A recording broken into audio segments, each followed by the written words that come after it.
ariko kuno munsi itariki 31 Kigarama umwaka wa 2021 turabona imigwi ibiri ihanganye ngaha kuri kibuga cy'umupira w'amaguru cya Sainte Famille. Kuwa mbere ari Buiza City na Buiza Sport. Tubaramukije tubifuriza kuba maso kugira ngo mukurikirane urukino ngene kuragenda. Turabona umupira urafashwe n'abo mu Buiza Sport. Buiza Sport urabona Buiza Sport aracyafite umupira. Buiza Sport arabandanije ahereje mugenzi we. Mugenzi arabandanije asatira. Turabona arahereje ariko baracagwa na Buiza City. Buiza Sport aratse umupira wa Buiza Sport inimero 10 arahereje hariya. Ndabona birakaze umupira bakenyeza kabisa. Iki kibuga bakita gute? Sainte Famille Kinama. Arawuteye neza. Turabona uracari hanze ariko mumenye yuko imigwi yose ni Buiza City na Buiza Sport. Turamubona president turabona afande kabisa mashimisha ari kumwe n'igikombe. Sinzi rero ninde haba gitwara muri iyo migwi ibiri. Turorere bibutsa iyo migwi yose y'ibinyabuhinyuza kaba rukino rwateguwe n'umukuru w'umutumba Hakizimana Samuel Blaise akaba aratwara umutumba wa Buiza. Kandi ibi bintu nibikorwa bose ndabona yaritangiye cyane aritanga cyane umukuru w'umutumba wa Buiza akunda ugwaruka cyane. Naco gituma ubona yakoreje gukora icyo gikorwa cyo bahuza bakabahuriza gapira. Hanyuma nagia mwakanya ubundi Igiswahili ari ngaha arakanuye neza. Na mpenzi watazamaji wa soka nchini Burundi, hapa tunafuatilia mechi ambayo ilikutanisha timu mbili kutoka tarafani Kinama, mtaa wa Buinyuza, ambayo ni shirikisho la soka liandaa maandalizi. Ni mkubwa wa mtaa huyo ambaye anajulikana kwa jina la Hakizimana Blaise Samuel, ambaye alijitolea, na hii ni mara kwanza kupatikana hapa kwetu kama niseme kwa jumla nchini Burundi, sababu ndio mkubwa wa mtaa ambaye anaandaa shindano kama hili. Ni kombe ambalo linakutanisha vijana kutoka mtaa huyo wa Buinyuza. Na kwa sasa hapa tuna timu mbili, timu moja inayojulikana kwa jina la Buinyuza Sport na timu ya pili ambayo ni pinzani inajulikana kwa jina la Buinyuza City, sababu hawa Buinyuza Sport wanavaa jezi ya njano ina miraba ya nyeusi, afu Buinyuza City wanavaa jezi za nyeusi hivi, ndani kuna miraba ya njano. Mpira kama visi unavyoona, mpira unaendelea hivyo. Mpira kwa Hassan namba 2 kule, anapiga chenga, anaendelea kule akimfuata, anampa nani mwingine kule, mpira unapotea. Na mashabiki hapa tuko pamoja na Kasim Ndevu, tuko pamoja na Tokoto hapo, unamuona hapo anavaa shati jeusi. Mpira unaendelea kama visi unavyoona, ni kandanda kwa alikari. Tarehe 31 ni kwa ajili ya kutakiana heri ya mwaka kwa tarehe 31 mwezi wa 12. Mtangazaji, kumbe ndo mpangilio mwenyewe. Yaani 31 tarehe mwezi wa 12 yani ndio wanaandaa. Inamaanisha nini? Hii hapa ni shirikisho la kutaka kutakiana heri ya mwaka. Unaona? Kwa hiyo soka inaendelea, mpira unaendelea kama hivyo. Lakini tunatizama mpira unatoka nje na kwa kushua mikono kule, na hii hapa inaandaliwa kama kombe kabisa. Hii ni kama mechi ambayo tutasema ni final kutokana hapa kuna kombe na kuna zawadi tofauti. Mpira kwa goalkeeper anatoa pasi inaenda kwa nani kule sijui, mpira unakaa kama unalipika. Tusikie refa anasema nini hapa, ndio mwenye waamuzi. Kwa muda huu acha nipatie ndugu yetu wa Kifaransa hapa, na yeye labda iko anataka kusema kuhusu huu mpira. Murakoze cyane bagenzi bacu bo mu Giswahili. Turakuranye urukino ngene ko ruragenda.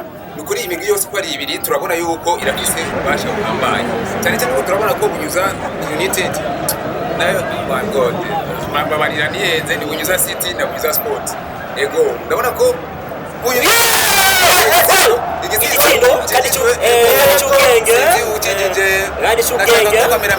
ariko rero umengo goalkeeper yagize akaherere gato. Nico raba neza, nico goalkeeper yitsinze kabisa. Ndabona imbere tugekora mu byo gutega imbere na Buinyuza City. Ndabona my God. Ariko rero urukino tururavye rumeze umenga abantu bariko barakina batazinanye kandi tuzi ko baba muri quartier. Raba Buinyuza Sport ifise itsindo kimwe gusa bwa Buinyuza City. Ndabona n'umunezero cyane. Umunezero abafanzi Bunyuza Sport mbona bafite umunezero udasanzwe kabisa. Ariko Bunyuza City nayo mbona yagabirije iragabirije sinzi ko ikigombora cyo gitsinda bariko barazezeta ndabona ari bitira ko aritaza ama ndabona aritaza ego hariya barateye umupira uragiye turabona Bunyuza Sport iradomina Bunyuza Sport ikina domina ikina neza sana hanyuma Bunyuza Sport ego ikabi ifashe umupira uragiye iracha okay Bunyuza City yaufashe yereje mugenzi we Bunyuza City arasubiye aheje mugenzi we Bunyuza City abariko baracengana Bunyuza Sport arirutse aragiye arahereza kona kick ego turabona yuko Bunyuza Sport kwataraje neza irabaca mu ryaho Bunyuza City ego Bunyuza City nabona umengo sinzi Bunyuza City ni muvyukiranye kuko ndabakunda ranje kuko nabonye ni umengo rwo arakina neza ariko umengo burasumba ntabwo ego hama rero nagomba twibutsa abantu bariko bakurikirana uyu mupira ko ndabona n'amasanamu abariko barafata amasanamu ndabantu bakora muri Ishmedia bavuye muri Home Entertainment amasanamu ni meza cyane ndabona gusa umupira uranse Bunyuza City aragiye ariko ndabona ko nawe nyene bitangize neza ego reka rero duhereze umugenzi wacu Giswahili asubiragira icyo agira ego wabonye kile kitendo chake kote bwana kama kisi mnavyoona nyinyi wenyewe kutoka kwenye video za kufuatilia mchezo huu ni kwamba bao limeingia la kwanza ambayo ni bao ushindi kwa upande wa Bunyuza Sport ambao ni watu wanavaa sare za njano zidi ya Bunyuza City wamekosa. Hapa tumemwona kocha wa Bunyuza Sport hapa anasimama anajulikana kwa jina la Idi, ni kocha ambaye ameshika vizuri na amesimama kama herufi E, labda kuna mambo mengine anafikiria hapa kutengeneza kwa ajili ya kubadilisha mchezo. Tukumbushe kwamba timu hii ya Bunyuza Sport imeanza mwaka 2016. Hii timu imeundwa na watu vijana wawili kwa niaba ya kutaka kutengeneza ushindani. Tukumbushe kwamba hii match wanafuatilia mpira ni mnapita mnarudi mpira unaonekana moja kwa moja kwenu kwenye TV zenu kwa niaba ya timu nzima ya Initial Media ikisaidizwa na udhamini wa Home Goods. Kwa hiyo ndio maana wanafikishia hapa na kuonesha picha ambazo ziko sahihi na zinaonekana vizuri. Mpira unaendelea, sio kwamba waliofungwa Bunyuza City wamekatika nguvu, hapana. Inaonekana kwanza wana force na wenyewe kusakama ngambo ya Bunyuza Sport ili waone kama wataweza gomboa, ila inakuwa sio vyepesi sana, maana kuwania kugomboa inakuwa ni jambo sio rahisi sana. Ni kwamba kocha wa Bunyuza City anakosa vile mabadiliko mchezo kidogo hivi, inaonekana kama wanakaza, wanatia juhudi na refa akupengana kweli na ile bao ilionekana vizuri. Kutoka majira ya saa 5 kamili mvua ina kama vile nataka kunyesha, ila wachezaji wanakuambia kwa gado hawajali mvua. Hapa tuko katika uwanja wa na familia mtakatifu hapa Kinama, kwa hiyo watu wanafahamu kwa jina la Sankari kwa lugha ya Kifaransa Tanzania. Sasa kwa hiyo kile ndio inaendelea na maandalizi haya, tuko kwa maana Kefa mwenyewe huyo hapa amevaa barakoa, ametimiza zile hatua za kujilinda ugonjwa wa COVID-19, ila ndio hivyo tuko kwenye soka hapa, tunaenda kwenye kona kule, anataka piga kona, ni kijana kutoka Bunyuza Sport, huyu anatoa mpira kama inakata vile kidogo kama ile ya Messi na basi kidogo inaingia goalkeeper nayo. Mpira unaendelea huko, tunakuja na vile ndugu zetu watangazaji hapa kama macho kuzungumza, tunaomba waendelee Mukeperi wa Bunyuza City agomba subiza imbere. Turabona nga Saidi, turamubona Karao n'abandi wese cyane batware muri Bunyuza. Ndabona nga anye barerekanye igikombe ndabona umengo Bunyuza City ashaka kwitwara. Ego Bunyuza Sport Bunyuza City irautoye umupira irasubije imbere gardien. Bunyuza Sport ni ifise umupira Bunyuza City irasubije imbere. Dore era abatukunda umupira turagenda Bunyuza City barobatse Bunyuza Sport umupira urabandanije kandi abona mugenzi anje avuga igifaransa yiteguye. Akaba nawe ni umutware nyene wo muri agacimbiri ka Bunyuza. Reka tumuhe ikaze, yitwa Patience Steve. Bonjour téléspectateurs, bonjour auditeurs, bonjour chers amis. Nous sommes ici au lycée central, au stade du terrain de football. Nous sommes en train d'assister à un match de football entre Windsor Sport et Windsor City. Ici, on est en train de voir, le ballon dehors, c'est Lani. On va le toucher, le touche pour Windsor City. Et voilà le match qui continue. Windsor City avec le ballon. Nous voyons le numéro 11, Windsor City toujours. Il passe devant, voilà, et voilà. Continuons de voir. C'est dans les bras du gardien de Windsor Sport. Et voilà. Nous sommes en train de voir encore le ballon qui continue d'aller de l'avant. Et avec Windsor Sport qui continue de toucher le ballon. Ça c'est une menace, une faute pour Windsor City. Windsor City qui vient de commettre d'avantager à une faute commise par le Windsor Sport. Et voilà, nous sommes en train de continuer. C'est l'arbitre, le 6 mètres. Et voilà les benchers du Windsor City. Et voilà, c'est le coup franc direct de Windsor City. Attention, c'est un coup franc qui est très dangereux. Voilà, c'est à peu près de quelques mètres de surface. C'est Hama, c'est lui-même qui va tirer le coup franc là. Il est sabé au numéro 10, c'est le capitaine du Windsor City. Et voilà, attention, nous attendons à devoir. Ramadan qui tire, mais non, Windsor Sport encore. Windsor dans les pieds de Windsor Sport. Et ça continue, voilà. Ndabona ibintu birashuje cyane ndibaza ukora bikurikirana urabandanya uragushanye kugira ngo igifaransa yego turabona umupira ufashe mu gardio mu Windsor arateye imbere umupira uragiye Bega wabonye cya gitsinzo bahaswe urabona ko Windsor Sport City iko ragerageza kabisa je ndabona umengo wabatwaye iki gikombe reka turabe turitere nayo tiri yitwa Sainte Famille niba ariko barakina n'umuryango umwe ariko rero twibuka gushimira Nyishu Media yafashe mu makamera yego cyo ni ngombwa hanyuma turabona umupira wabandanya Windsor City iracapfa umupira irateye imbere ariko umupira urasohotse yego niba sohotse mu ujya turabona Windsor Sport ni ufise Windsor Sport afise umupira yahereje n'abasore ubona ko bariko barakina neza cyane ubiravye nawe nyene n'inyambaro bambaye zirabasa neza urabye ko Windsor Sport abacere ngabo abacere babona mande yego Smile byabo mu Smile yego hanyuma turabona umupira umwe hanze bakinyi ba Windsor City urahereje Windsor City Windsor Sport agashuti agoreka kati agashuti kabana umupira urasubiye imbere biboneka ko abasore penga bariye cyane no munsi lokale bayikoze ibintu lokale ni ngombwa turi ku kibuga ca centrale Windsor City uteye imbere bariko baratera umupira wo kwikurako Windsor Sport itaye hanze ndabona Windsor Sport kuri bitwaramwe neza Windsor Sport ifise urukino runini ya cyane Windsor Sport ifise umupira aramukase aramuhereje hanze Windsor City nimero 3 Windsor City baramuhanye turabona ko menga atari nimero 10 arahereje Sport arahereje mugenzi we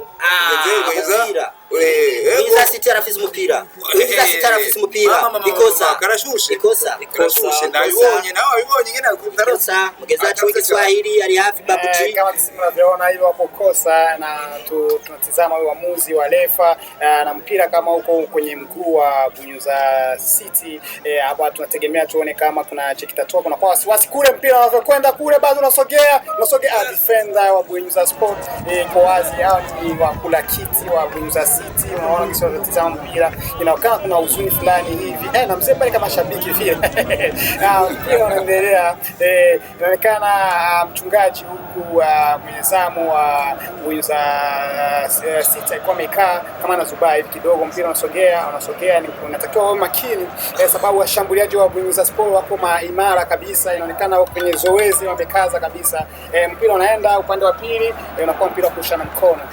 Kama jinsi tunavyoona mpira wa upande unarushwa mkono. Tuko pale na mzee Mkukuruke anakimbia kule kuziwia. Ni kwamba Bunyuza Sport defender wao wako sawa na washambuliaji wako sawa. Tunatazama mpira kutoka moja kwa moja kwenye vyombo vya Inyushu Media. Tunatoa shukrani sana kwao sababu wao ndio wanasababisha sisi kuona hizi picha nzuri ziko full HD. Ni kwamba mambo ni matamu.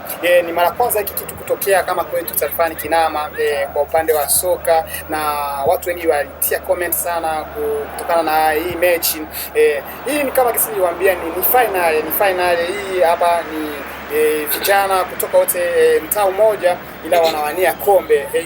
Hii soka kama kisi nilivyowaambia mwanzo ni kwamba tu vijana wataka kutakiana heri ya mwaka. Hii hapa tuko tarehe 31, msisahau mwaka tarehe 31 mwezi wa 12 mwaka 2021. Ni siku ambayo ni siku ya mwisho, Ijumaa ya mwisho ya mwaka. Kwa hiyo mkuu kiongozi wa tarafa la Bunyuza ambaye anajulikana kwa jina la Hakizimana Blaise Samuel aliandaa hii mshirikisho. Kwa hiyo mpira unaendelea kwa golikipa wa Bunyuza City anatoa pasi kule inaenda, bado mpira uko kwenye mguu wa Bunyuza City sawa, kama vile wanakulana kidogo kule, walikosa mawasiliano, mpira unanyang'anywa unaenda kwa Bunyuza Sport. Bunyuza Sport wao target yao ni kufunga goli, hawana mambo mengi sana, wanataka kombe liende kwao. Kama jinsi mnavyoona hapa, tuko pamoja na watangazaji wenzangu kutoka kwa lugha ya taifa, labda wako la chakuzungumzia zaidi hapa. Mashabiki turabona Hamza ngari kararyoshya ibintu mu bafana. Rero tuzire ko Bunyuza City ngo Bunyuza Sport byakaze cyane kuri uno munsi. Dushimira abatware ba Buhinyuza, Blaise Samuel n'abandi bashefu bahari kuri uno munsi wa 31. Turabona abakinyi ba Bunyuza City bagomba rekura umupira uvuye hanze. Ego dushimira na Inyushu Media yabigiyemwo mu bintu by'amakamera. Kabupira nga anyugomba uve hanze. Turabona umukinyi wa Bunyuza City yiteguye kubatera umupira. Ego turabibona Bunyuza City irateye iratumbereje mu igori, reka turabikizana na mu igori. Hanyuma turabona yuko Bunyuza City iri kirihangana kuko ndabonye kuno munsi ahigeze ubunyene. Urabona ko yashirageza kuzibira nyene igori ryabo kugira ngo ntihagirira kimwe kisingishwa kunjira. Ariko rero tugabe urukino racabandanya. Sinzi mugezi wacu w'igiswahili sinzi ko hari kino mpira bado unaendelea, anatoa pasi kwa goalkeeper. Tukumbushe kwamba hii ni mara kwanza mchezo kama huu unapatikana hapa kwetu tarafani Kinama. Hii ambayo ni shirikisho, inatakiwa tutoe shukrani kwake kiongozi wa mtaa wa Bunyuza. Tupe shukrani sana kwa kuwa amefikiria vizuri sana kuandaa kitu kama hiki. Kwanza ni kitu ambacho kinarudisha vijana kwa pamoja, tukikumbuka kwa miaka ya awali huko nyuma kisiasa vijana walikuwa sambaratika, ila kwa sasa inaonekana wanacheza kitu kwa upendo. Hiyo ni logo ya Bunyuza City, Bunyuza Sport, kwa kuwa ndio inaonekana ina mabao hapo.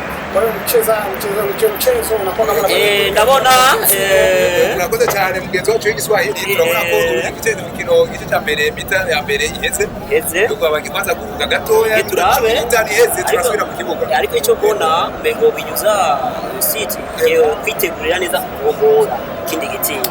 Ndabona kuzifata neza nuko nabatsindwa. Iyo turoreye Ismail bakunda kuvuga ngo asyo shindwa asyo bari gushindwa. Twizere ko muri Bunyuza City hari kitwa gishasha. Reka twindire iminota 15 ihere baruhuke abagaruka muri tere, hanyuma nashanda babaze gatoya. Hanyuma mugenzi wanje bafu ubona gute urukino rwagenze? Je kubwiwanje nabonye neza, kandi je kubwiwanje umengo ijya Bunyuza Sport. Bunyuza Sport yashobora gutsinda Bunyuza City gacitwara igikombe. Sinzi ngene mubibona nabo. Sinzi nani nawe cyo bivuze ko nawe nyene Jokuru nabonye umupira n'abasore bose babitsi bakomeye cyane. Mugabo tubona yuko Bunyuza Sport yabasubije amanota. Turabye kurubaho turabona afande sinzi abagiye kuraba. Ako nibaza ko ibintu yose ni Bunyuza. Ni byiza cyane urabona ko abatware mutumba wacu bagerageza kwegeranya imisore bakashira hamwe cyane muri wa mugambi wo gukura amaboko mu muzo bakiteza imbere. Bakuri kwa tene mu koperative, gushinga koperative mukoresheje uburyo bwa dukeya dufise hanyuma tubuteranije tukaronka inyungu zihagije rero tubikesha kwenye mapisi rasmi dakika 15 inatuzika kimya. Kwa comments mbalimbali watu wanaendelea kusema kwamba inaonekana za sports itakuwa na bahati maalum ya kubeba kombe hili, na wengine wanasema bana, labda kocha wa City akibadili mchezo ambao tutakuwa masaa hapo. Tunarudi uwanjani kama unavyoona, kamera iko juu, tunarudi uwanjani, tunasubiria tuone mpira kivilingo. Mpira kama yeye usikushika vizuri, basi ndio imepasuka na maji kisha mwangiko, unajua hayazoreki. Ilikuwa tu hii hapa ni mechi ya utani, hapa ni wachezaji wa mtani, mpira unaanza, tunaenda na Buza City. Buza City ndio wako nao, Buza City wanavaa sare nyeusi na Buza Sport na wao wavaa sare njano hapa. Mpira kama vile unabadilika, kisi tuliwaambia mwanzo, tunamaliza tunaingia awamu ya pili. Buza Sport iko na bao 2. Tatu sasa mpira unafika wapi na mambo yanaendeleaje? Na kama mtakuwa na comment, basi endelea kucomment chochote hapa, ni kwa ajili ya vijana kwa ajili ya vijana. Ngoja tusikilize ndugu yetu hapa wa lugha ya Kiingereza, naona bado anavaa barakoa, tusikilize wa lugha ya eko nakoze babuji twibutsa ko umupira uri kuraca kukibiriraho kuri channel ya YouTube ya English Media. Abafana mujeko mugire sabone akuse sota isobereka aramukereka ndetse nimero 17 boyitwa nde Ibrahimu asekanye no nimero 4 mama we Buza City yari kosa ariko rero turabona yuko Buza City igarukanye ingufu zidasanzwe. Turabona irabandanye bayatse umupira kuri Buza Sport. Buza Sport iragiye ndetse umupira ihereje mugenzi wayo, bariko barakwapana hariya. Turabona nimero 10 na zinga yari yaragiye, sindazibona neza. Ego ndabona umupira ariko ni gol yani gitsindo itsindo no kurwa attention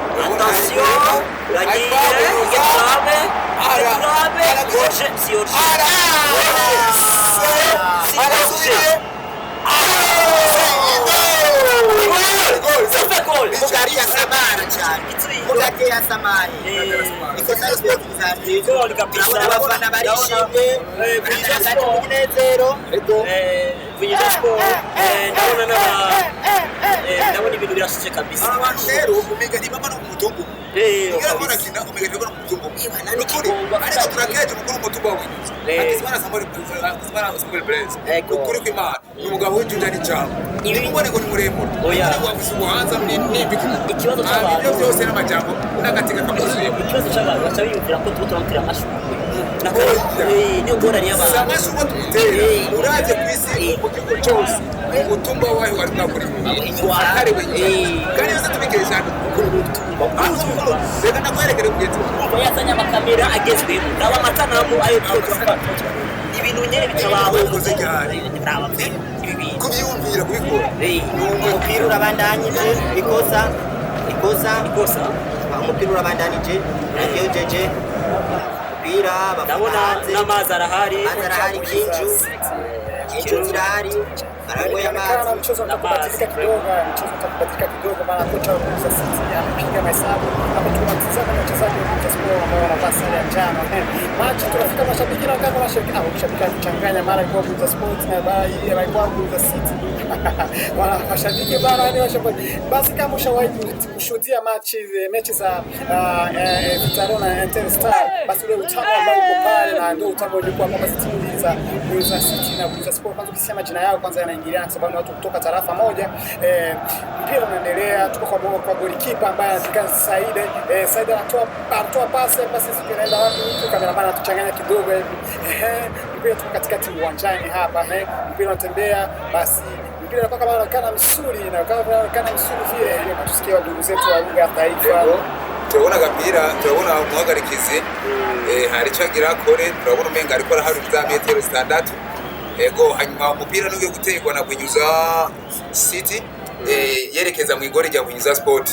Naje ntibazagomba bivuna umunani bagira bikuru umwanzi bizose. Ego kabisa. Bagira umwanzi bakuru umwanzi bizose. Ngo ndabona yuko umenga Buza City acha irafise ishaka n'ibishashara byinshi byo gutsinda turabe urateye umupira mbere Bunyuza Sport ati turi ngaha twabaye ibibambazi hanyuma turabona umupira uri kuragwanirwa hano nande ufise no gusiyo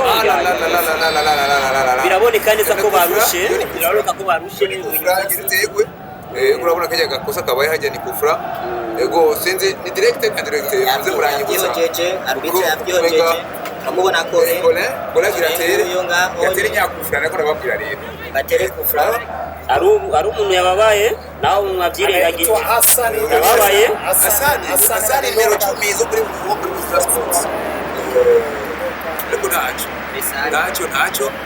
ego ntacyo nega ntaho hakurista murya Bunyuza Sport mucika intege urafise amanota meza ahubwo reka turindire rero iminota isigaye kugira ngo urukino rurangire turabe nyine babyifatamo Bunyuza Sport na Bunyuza City ego hanyuma ndanateba nashakame akanya mugenzi wanje w'igiswahili abandanye nakoze cyane hanyuma karibu bwana mtangazaji. Naam, kama tunatazama tuko goli la tatu la Bunyuza Sport City ya Bunyuza City ambayo wanacheza mpira kama watoto ambao wasoma mpira Ulaya. Mpira kwa Saidi ambaye ni goalkeeper wa Bunyuza Sport. Mpira kwa kwake tunamtizama anapigaje mpira, tunamtizama na kamera naona focus kwake kama mpira anataka kutoa itakuwa kama pasi kali hivi ya maajabu hivi, itakuwa ni pasi za kushangaza. Pasi inatoka inaenda huku. Hebu ndugu zetu mtangazaji wa lugha ya Kifaransa naona ndio anavua barakoa. Asante amefika hapa na tunamshukuru sana kumsikia hapa anasema nini. Comme on se dit toujours, le match continue, c'est Bunyuza Sport et Bunyuza City. Le ballon est dans les pieds de Bunyuza City et qui passe avec le Bunyuza City, on continue toujours le match. Le match continue, il se passe bien, mais il y a une erreur. Le Bunyuza Sport avance. Et voilà, attention. Non. C'est pas un danger. Bunyuza Sport et Bunyuza City. Le match continue. Et le ballon dans les pieds de Bunyuza Sport. Ça passe toujours. Et voilà Bunyuza Sport qui... non.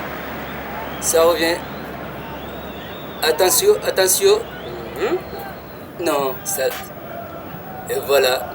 La défense de Bunyuza City, c'est bien défendu. Alors c'est le contre-attaque contre Bunyuza Sport, une faute là. Oui, c'est une faute.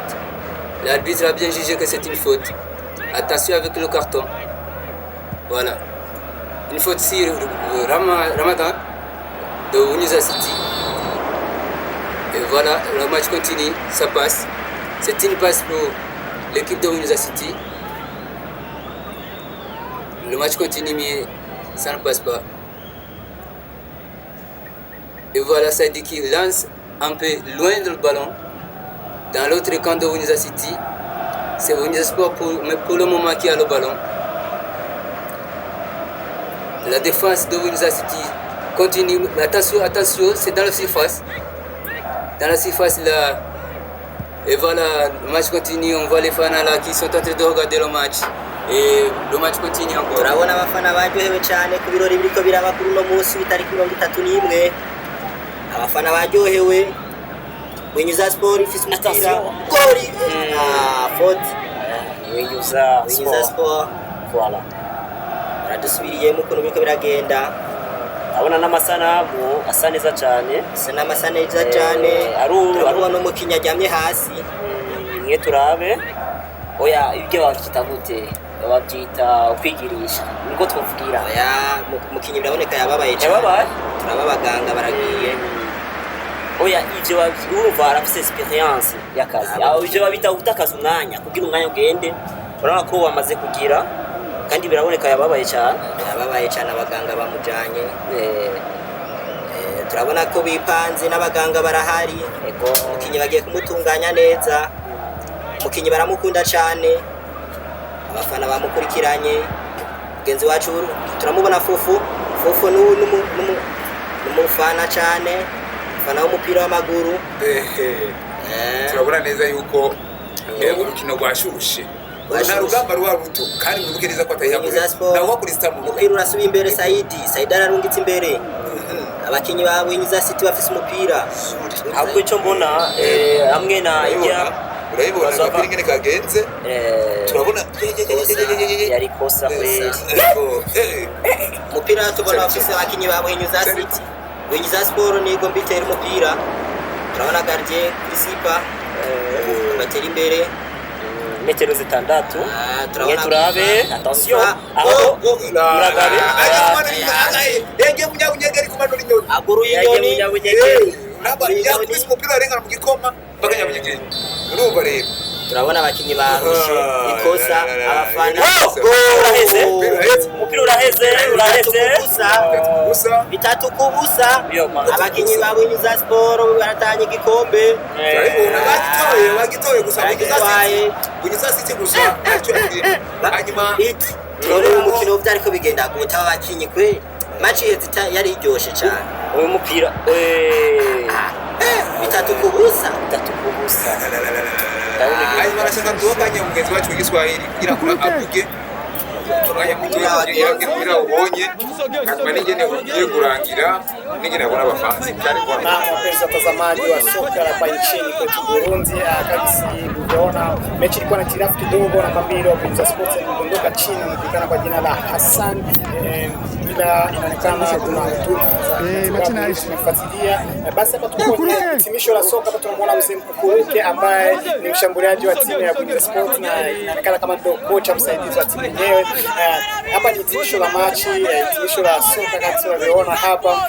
Kombe linaenda upande wa Buhinyuza Sport. Ni kwa hiyo kwani kusherehekea sana, unamwona kocha hapo ambaye ndabona ibintu byageze neza hapo mzee ndabona wakuleze bidasanzwe wakuleze rwego kwa furaha n'umunsi wachezaji wa Buhinyuza Sport vile na timu nzima kubera ko nge turegiye gato turabaza gutanga igikombe ataba kutwereka igikombe ngira ngo mbaye ibirori urabona abakinyi ba Buhinyuza Sport bariko baripanga neze rudasanzwe aburo munsi bamwe bararana ibirato bonane muyigira neza turabona abafana turabona Jorisi gardien akomeye cyane turabona Fande Fisto turabona Fisto nawe nyine yegereye igikombe kugira ngo hapa bagitanga turabona abafana benshi bo muri Buhinyuza abantu bo muri Buhinyuza bose basidukanye n'iyonka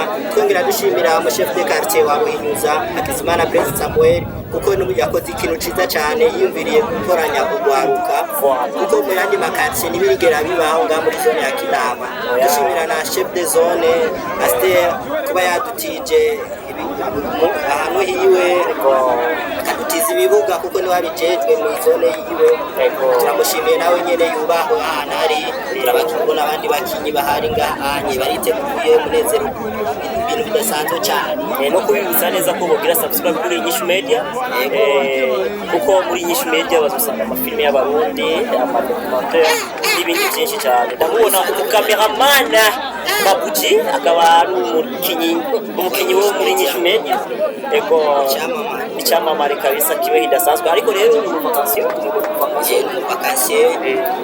turabona Christian Toma nawe nyene yarishikiye ubonye Toma mugabo asanzwe urwaye malaria turabona Jesus Nare nawe nyene arwana nezega ariko narumengo arashavuye nawe bamurenganye arashavuye kubera Buhinyuza muri Buhinyuza Sport Buhinyuza City ndamubona Frank nawe nyene professionnel ufata image ndamubona yiya n'abandi benshi urwabonye na Dodo Dodo yari yahishi kandi Dodo nawe nyene yavuye kumusanga nawe nyene tumushimire yakubona gushika mu kisaba abose abantu bo Buhinyuza gusa baje gushigikira umupira yego turamubona na Sisi yari yahishikiye yari yishe mu bashefu umukinnyi wa Inyishu Media yitwa Sisi turabe ibikurikira cyangwa tukwimukira turabe bagomba batanga agashimwe